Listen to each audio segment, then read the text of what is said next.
விருச்சிகம் ராசி நவம்பர் 2 முதல் நவம்பர் 8 வரை வாராந்திர ஜாதகம்.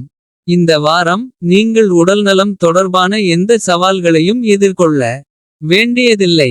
எனவே யோகாவை கடைப்பிடிக்கவும் தவறாமல் உடற்பயிற்சி செய்யவும் நல்ல ஆரோக்கியத்தை அனுபவிக்கவும். ஏனெனில் உடல்நலம் மற்றும் சரியான வழக்கத்தில் நீங்கள் கவனம் செலுத்தினால் மட்டுமே உங்கள் முந்தைய பல பிரச்சினைகளை சமாளிக்க முடியும். இந்த வாரம் குரு உங்கள் சந்திர ராசியின் 9வது வீட்டில் இருப்பதால் உங்கள் பாதகமான நிதி நிலைமையில் நிச்சயமாக முன்னேற்றம் ஏற்படும்.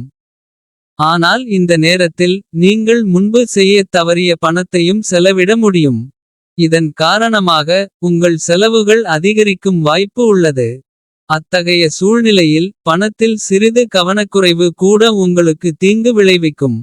இந்த வாரம் குடும்ப உறுப்பினரின் உடல்நலக் குறைவு காரணமாக கடந்த காலத்தில் குடும்பத்துடன் ஒரு பயணம் செல்லும் திட்டம் சிறிது காலத்திற்கு ஒத்திவைக்கப்படலாம்.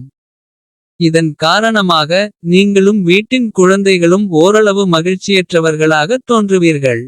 பணியிடத்தில் சக ஊழியர்களால் நீங்கள் ஏமாற்றப்படுவதற்கான வாய்ப்பு உள்ளது. இதன் காரணமாக உங்கள் வாழ்க்கையும் நிறுத்தி வைக்கப்படும்.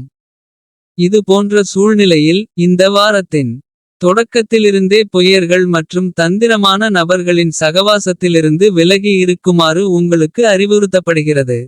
பல மாணவர்களின் அதிகப்படியான தன்னம்பிக்கை மற்றும் சோம்பேறித்தனம் இந்த வாரம் அவர்களின் வீழ்ச்சிக்கு முக்கிய காரணமாக இருக்கலாம்.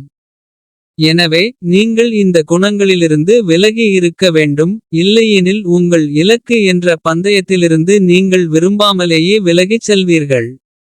இந்த வாரம் பரிகாரம்: செவ்வாய்க்கிழமை மாற்றுத்திறனாளிகளுக்கு உணவளிக்கவும்.